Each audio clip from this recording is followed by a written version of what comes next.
All right, and the gang is back.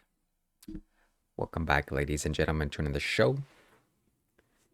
So, what's up? What's going on with you guys? What are we doing? A show? Are we doing a show?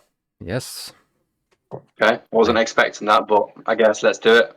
If that's the case, life is it'd a probably show. be an interesting one. So let's go. Yeah. What a scam artist. Hey, Leo's good at energy read. There we go. I'll give it you. Hey, come No, on. it's not, that's not actually that's not the intention, to be fair. But I'll just say that just preface this with the past few days, things have been happening with me.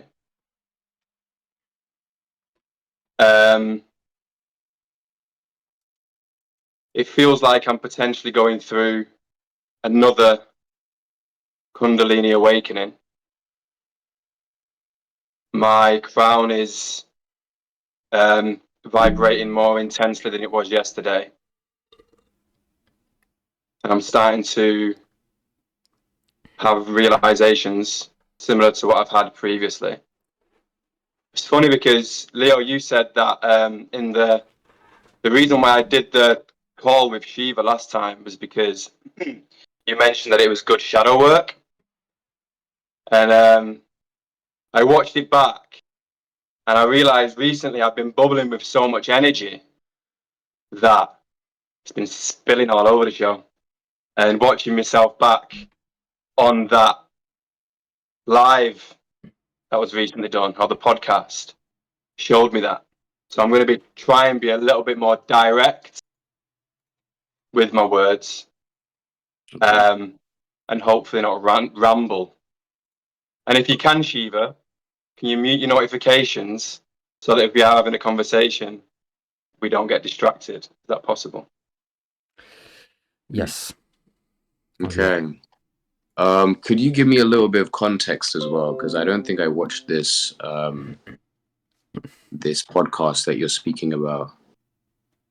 Yeah, well, there was nothing wild to go into about it. I think obviously I was very nervous initially to go on camera. Maybe it's because it's something that I need to do. I think it was also the fear of judgment as well. And that was like the main thing, to be fair. But it was about shadow work. I messaged Shiva. I saw it was you two and Carlos on the live together, and it was the where Carlos was talking about how he feels that he doesn't like his partners. Very red pill nonsense sort of thing, like he doesn't like his partners going, seeing other, even speaking to other men. That was the conversation. And in that conversation, he said that he prior thought that he was doing shadow work by overlooking this. You didn't agree with it, Leo, but it seemed like Shiva and Carlos were in agreement at that time about the fact that Shiva said that when he turns 33, he feels like he's not going to need to do shadow work anymore and it's going to be over. He said he felt like the sun's going to be at 12 o'clock noon, so there's going to be no shadow. And then I didn't agree. So I messaged him directly saying, I'm just interested for you to elaborate on this. Can't remember the exact message, but it was something along the lines of that. I think you took some time to think about it because you said the 12 o'clock noon thing initially. And then you responded the next day. And then we got on live to talk about it. I was expecting, I guess, a more of an entertaining back and forth, but it was sort of Shiva had sort of come round to the idea that there's not going to be an end to needing to do shadow work, pretty much. So that was, I guess, the premise of the podcast. Then it went into a little bit of some other things, but that's not the reason why I'm here.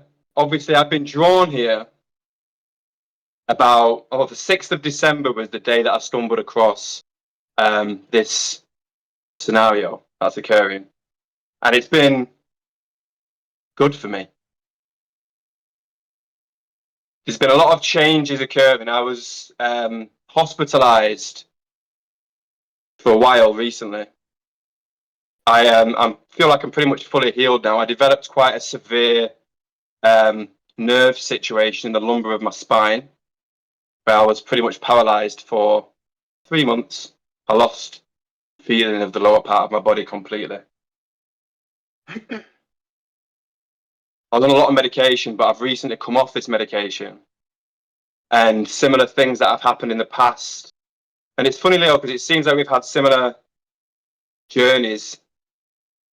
And when I was listening to you talk about your awakening story on this most recent talk that you and Shiva had, there was loads of things that resonated with me.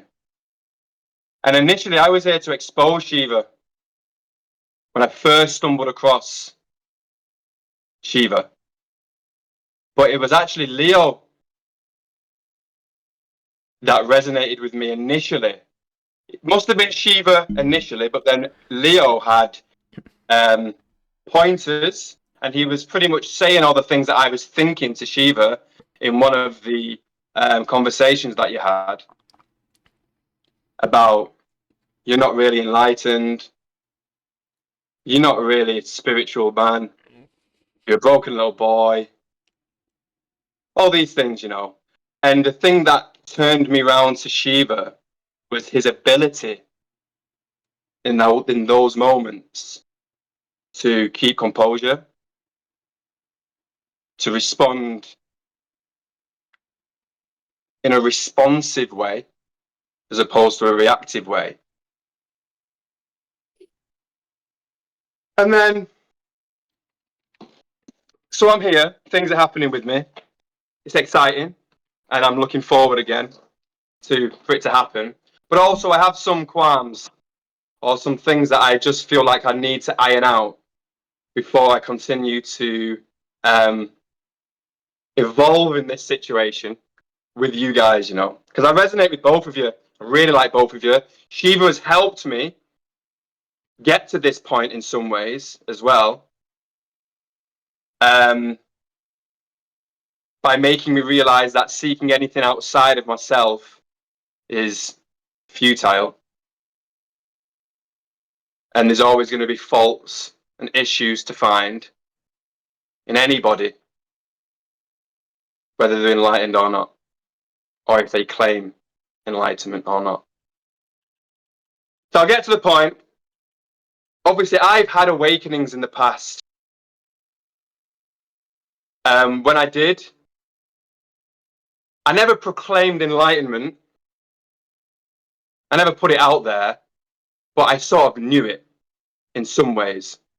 I knew that I was experiencing something more profound than the other people that were around me, and life exploded in certain ways that people gravitated towards me and asked me for things, and businesses started to get created. We know the story. But I want to get you guys to chime in a little bit here, because if I'm in possession of £1 million,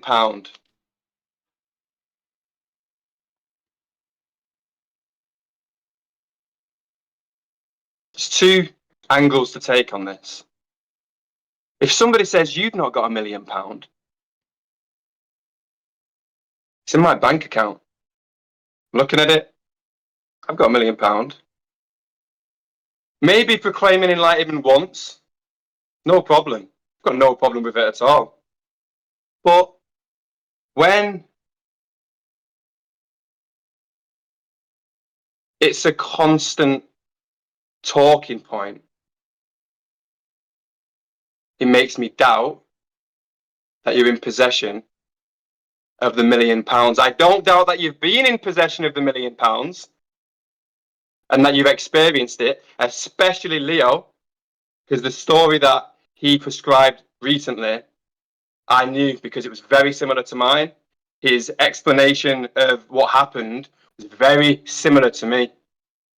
And I don't really doubt that Shiva has also had something, but when you explained yours, Shiva, on that live, it wasn't satisfactory.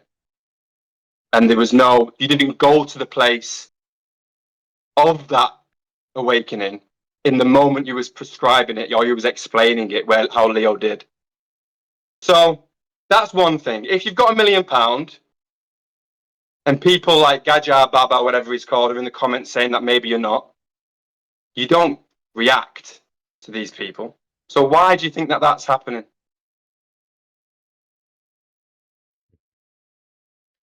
Very accurate what you said about me not going into the experience in that video. I'm glad you're perceptive. Not going to fool around with you. I'm not going to joke around with you. I'll say it exactly how it is. I want this to happen. This exact dynamic, you joining on the show, you telling me I'm not enlightened, this is working. My plan is working. I'm going to say I'm enlightened 100,000 times a day until it becomes so normal, so casual, and the barrier between the people's taboo of, oh, he said enlightenment, oh my God, we go chase him with pitchforks. Who cares? I'm saying a word. Even Sadhguru said, if you're enlightened, if you say you're enlightened, you're crazy or you've gone off the rails. All right, I get that. I'm enlightened. I'm enlightened. I'm enlightened.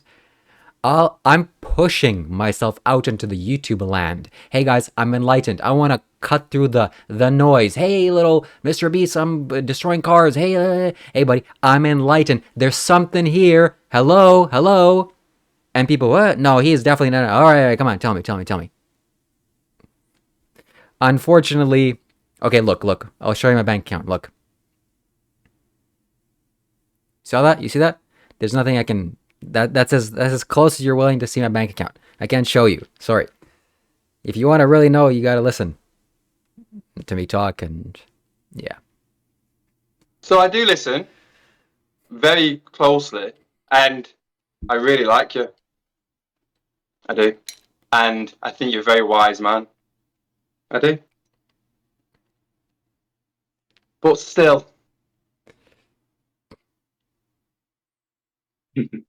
most masters, what they do is they don't proclaim it because it holds them back. Not because they're not enlightened, but because the controversial attention could potentially put off true spiritual seekers. Enough people proclaim your enlightenment in your environment, and they say, this man is enlightened. Then you might rarely, if I'm going running around the street and going, I've got £1 million, I've got £1 million, I'm going to get robbed. Yeah, correct. So it feels like I know that your intentions are pure, and Leo's. I know that. I can feel it.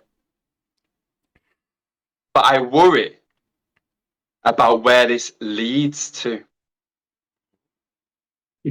And when this path unfolds, what happens? Just to clarify, are you speaking directly to Shiva right now, or are you speaking to me or both of us?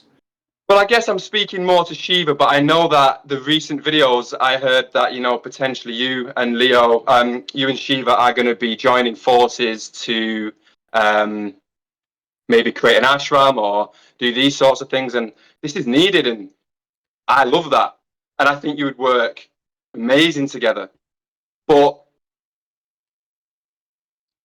what makes you guys think that you have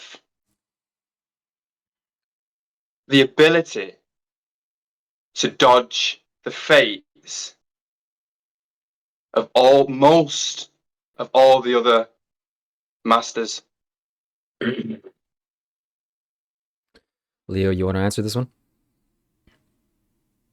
I'll let you speak first. If this was the 1950s and I was just how I am, I would very gently, like a mouse, maybe once a month, kind of hint, hey guys, I'm a little bit, some things happen to me. I wouldn't be this brash. I feel safe enough to do this. And I strongly feel this is my strong desire. I want to do this. How can I escape the fate of... Can I just stop you on that one comment there, because something's come up there about the desire. So now I'm starting to experience things again, similar to what happened last time. I'm bubbling and crackling, and this desire is beginning to fade or melt, and I don't really feel the need for anything. All I want to do is just help. That's the desire that's coming to me, or the overflow of that is happening within. Now, when I hear you say, and Carlos say, you desire YouTube fame, you desire lots of riches, I've had that.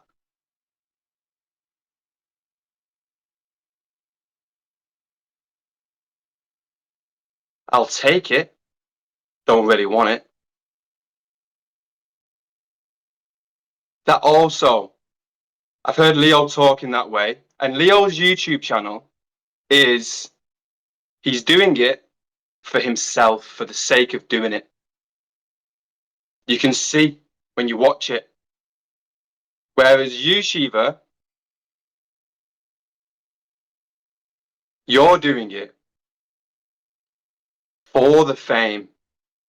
I'm not saying there's anything wrong with fame, but in my own awakening experience, that hasn't been something that's been important to me when those realizations have come through. And this is why I feel, I guess, the way that I do. The thing is, after awakening, you still have certain conditionings, you still have, I've said this before, certain traumas. You still have a human body that has desires. And so you don't want to resist that, you don't want to reject that. It's just part of the human experience. And even post-awakening for me, I had a huge desire. I had desires come back online. And so there was one part of me was like, do I resist these desires or do I accept them? I feel like a true awakened being is non-resistant to all of what life has to offer. And so even if you have authentic desire to be famous or well-known or whatever, great, do it. That doesn't necessarily mean you're not awakened. I agree. It just means that you may have a shadow that has yet to be integrated. I agree.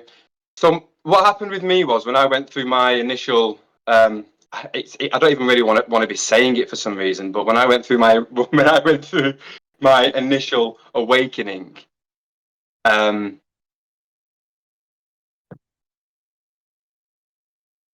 life exploded around me.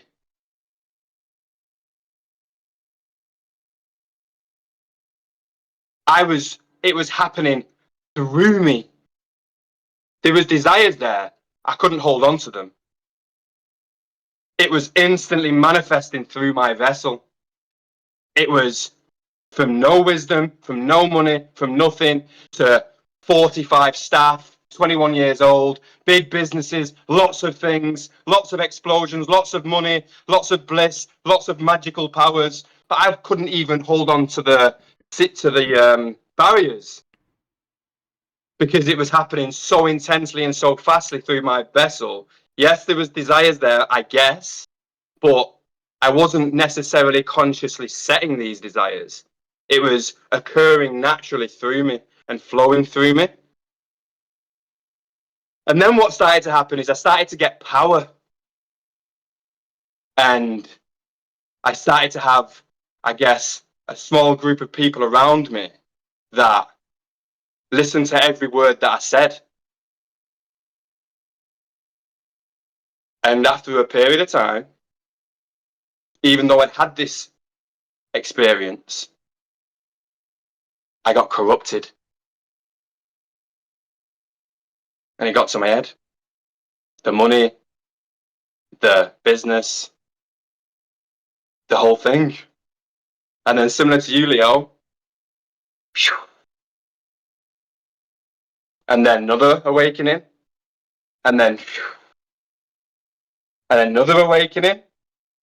And we're going through it again now. So this time, I'm very hesitant to step into the world of especially guruship or being a guru with vulnerable people. Very, very vulnerable people. Broken people who get attracted to this. So it scares me a little bit. The idea of why you think that that couldn't happen to you again, especially if the desire is to become famous. I've got people close to me in my life that are that right now in quite a big way. And I've spent time around that world and that life, probably more than you both. Not sure about Leo, but probably. And I know how easy it corrupts. And I know people who desire that, not necessarily evil or bad, but it does have a tendency to corrupt the minds of whoever goes into that direction. So I guess this is more directed at Shiva because it feels like, Leo, you've gone through the ringer. You've been up, you've been down with the business, you've had the lots of money, you've had the little money, and it's like sort of, you know, yes, you want to play with form, yes, you want to play with it, but you're not sitting there being like, I want to be famous, I want to be this, because you realize the futile nature of those things. You realize the emptiness once those things get achieved. That's what spirituality is. Yeah, and earlier I was just speaking on behalf of Shiva, to be honest. I think this conversation is more of a Kali versus Shiva thing, and I'm happy to be here in presence of this. So yeah, Shiva, you speak, man. What's present for you? What does that make you feel? I am fully corruptible. My mind has been corrupted in the past before fully, so I have no issues in stepping into places that are corruptible. I'm willing to make my mind corrupted. Let's go. And yes, I want these things. This is a good desire that I have. I wouldn't say it's unfulfilling or empty. It'll be very fun, very enjoyable. It'll help to transform people's lives. Your point, you saying that very vulnerable and broken people get attracted to this, as they should, rightfully so, because this is where you heal it. So only natural. And yeah, what else to say?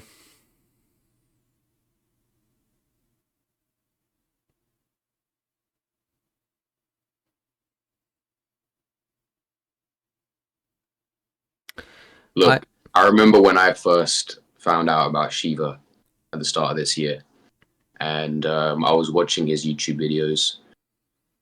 I saw him getting bullied by Carlos, and so that was one of the main reasons why I said, "Yo, add me to the podcast," because I want to defend this guy, basically.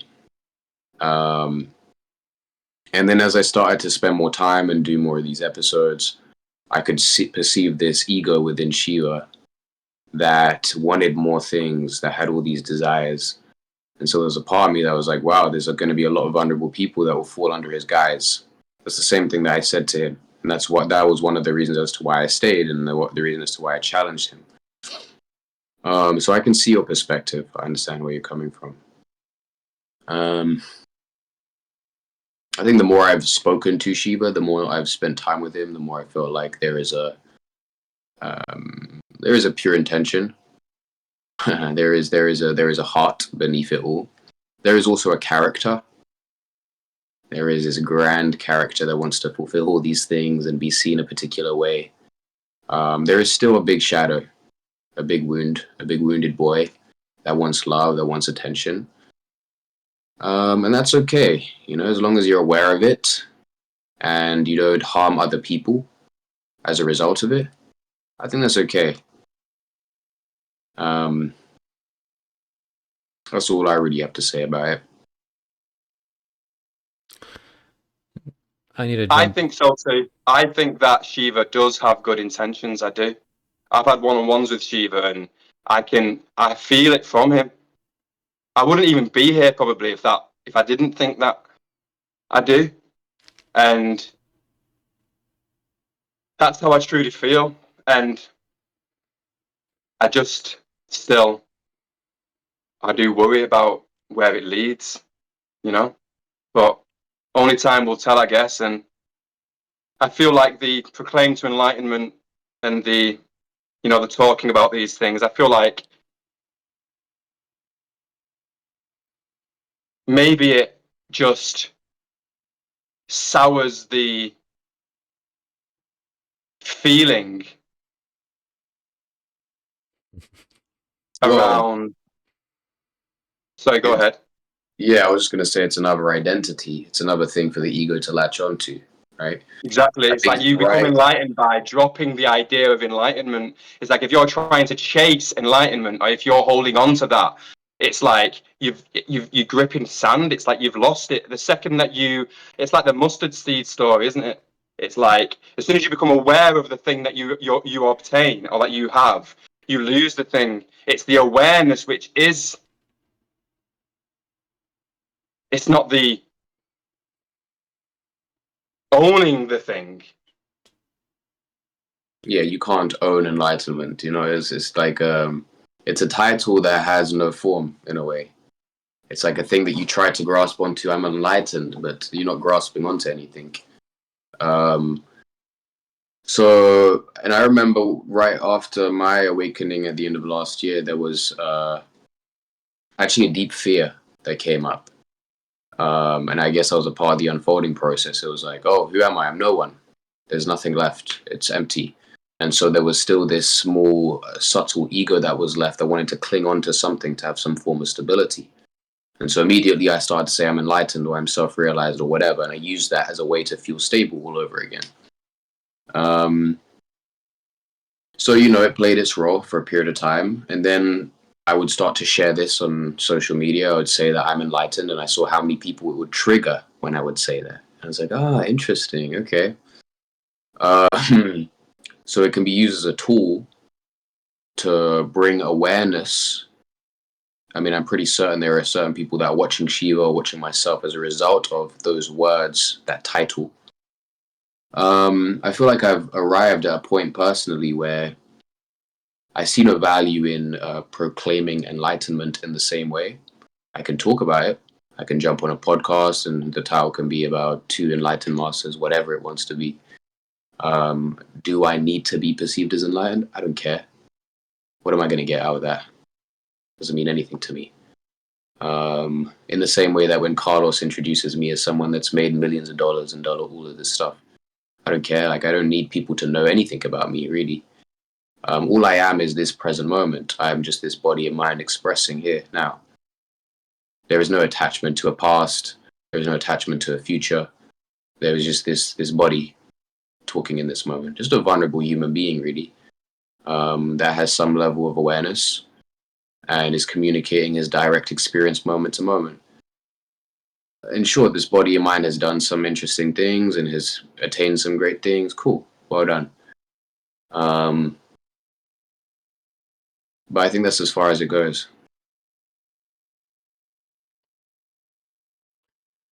Let me jump in here and let me explain myself first and foremost. If you're a vulnerable person out there and you're jumping at my feet or you doing something, don't do that. I'm not here for that. I'm not here to take advantage of your vulnerabilities. You don't have to do this. Relax. The thing is, when you become something, when you become powerful, people jump no matter what. So they're going to jump towards me, and if you grow spiritually and advance, they're going to jump towards you. They jump towards Sadhguru and Jesus, whatever. Am I comparing myself? Not really. Moving on from this point, next. Why do I claim enlightenment? Does it do something for me? Hey guys, I'm enlightened. Maybe that would be a little bit weird, but still not really. I'm doing this because it means something to all of them, to all of you. I'm doing something on the internet. And, if I was poor and I wanted money really badly, someone started giving me advice, the first thing I'll do is show me your bank account. Let's see, have you made anything? Oh yeah, I have $10. Oh my God, buddy, you're poor, you're broke. No, If I'm a millionaire, multimillionaire, and I want to teach people how to grow money because they're all poor, they're all eating out of the garbage can, the first thing I'll do, look at my bank account. Quick, look. This is the results that you get, or you can get. I'm not going to give this to you, but I'll share with you how I did this, how this can be done. You need this because this is going to help you. Stop suffering. I agree. But then but as you're talking, something else comes up. And it's the vulnerable people thing. You're saying, if it's vulnerable people, don't come and throw yourself at my feet. But you see, maybe even just proclaiming enlightenment's fine. But here's another problem. You saying, give me 1,000 Canadian dollars and I'll give you enlightenment. Vulnerable people in that situation, no master can give somebody enlightenment. The individual goes through their own process. And it might take this lifetime, but there's no definite, you give me this, you're going to get this. That's attracting people, vulnerable people. And especially now, it's no big deal because no one sent you £1,000 yet to get enlightened. Or maybe they have. Maybe we'll get a testimonial soon. But down the line, like I'm talking about, Shiva, if this is a thing that you're offering and vulnerable people do come to you, say somebody comes to you who's broken and suffering and in a mental mess, and they give you £1,000 to get them enlightened. Yep. I'm glad you bring this up because I strongly feel after this New Year's Eve starts, I'm going to start to charge money properly for this. It's not $1,000, it's probably going to be like $1,200 for enlightenment. Okay, shout out to me. And I need to refine this. It's not like you give me $1,000. Oh, so look, I have in my package. I'll give you enlightenment. No, I'm gonna refine the words. Yes, of course you have to do the work. Nobody, if some insane person gives me $1,000, so buddy, this is not how it works. You're gonna have to do some serious work, and I will work with you for a year or more. You're gonna get there. I promise you. I'll drag you through the mud, whatever has to be done. But fundamentally, you take the steps. You take the work. So $1,000, it's more like I'll coach you, but the intention is enlightenment. And in a subtle level or deeper level, you trust me, you can do this. You can enlighten a person. It's through sheer willpower. It can be done. Shiva, let me give you an example of what I did for a living. Okay. I spent 4 years trying to force people to get enlightened. And I'm telling you now, you ain't doing that to certain people. If somebody is in a low state of consciousness, suffering mentally, and they come to you asking for enlightenment, maybe you can enlighten them a little bit more than what they are right now out of their suffering. But you ain't going to give them a Kundalini awakening of realization of oneness with all reality, where their crown's vibrating and then they're instantly manifesting things around them. You're not even instantly manifesting things around you right now.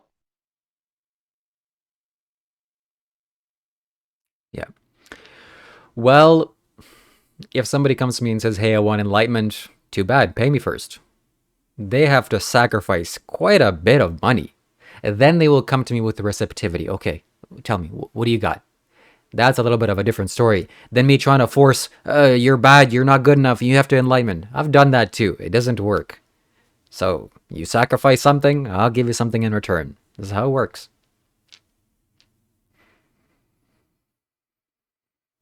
Well, we don't need to.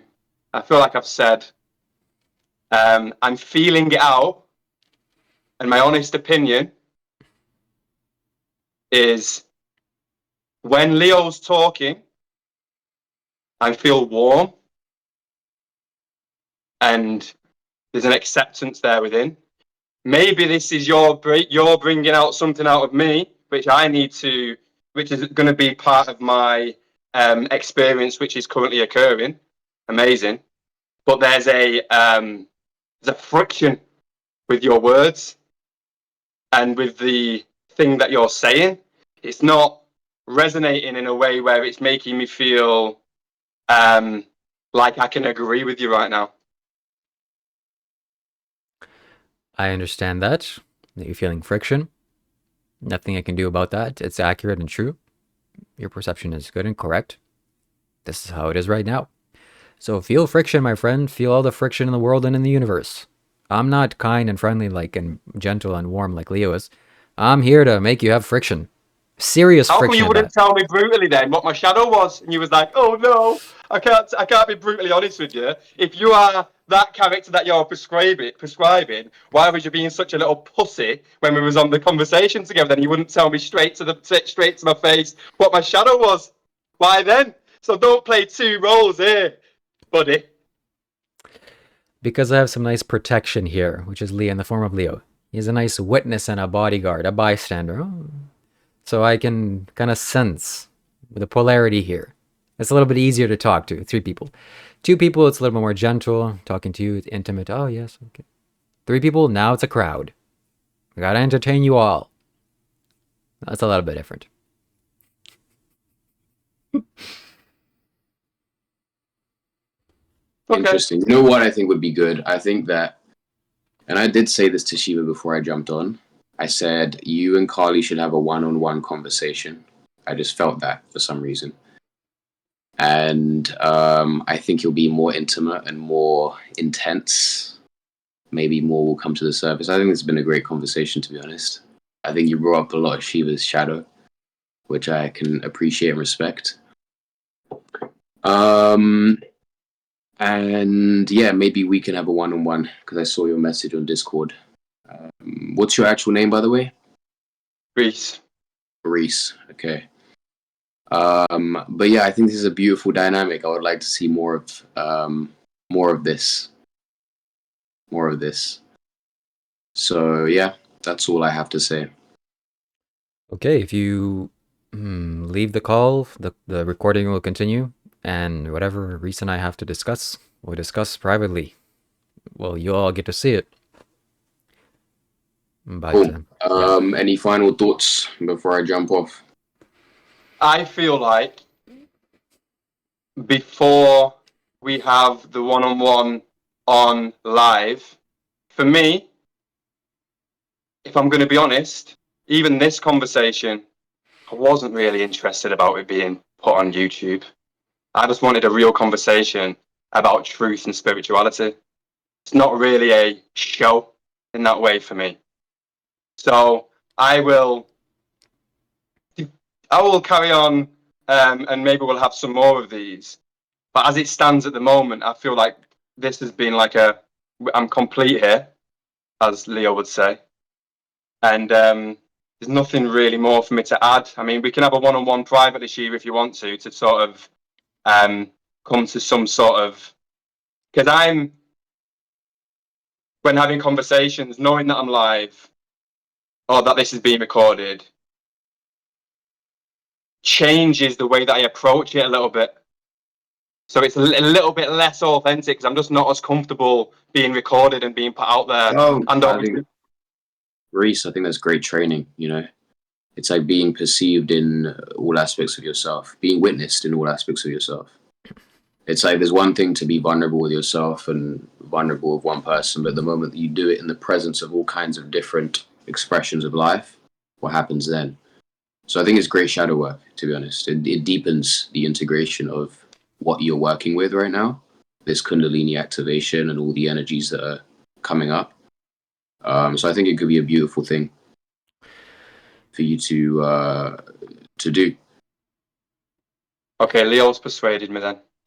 Okay, if you want to talk for a few more minutes after this, we can, but definitely tomorrow we'll call again in the morning, and we'll have a proper one-on-one discussion. It'll be recorded, of course, and more proper to discuss this.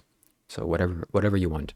But before Leo leaves, Leo, there's one more thing. Somebody has some great things to say about me particularly, and I'd love to have you on the call a few minutes after this.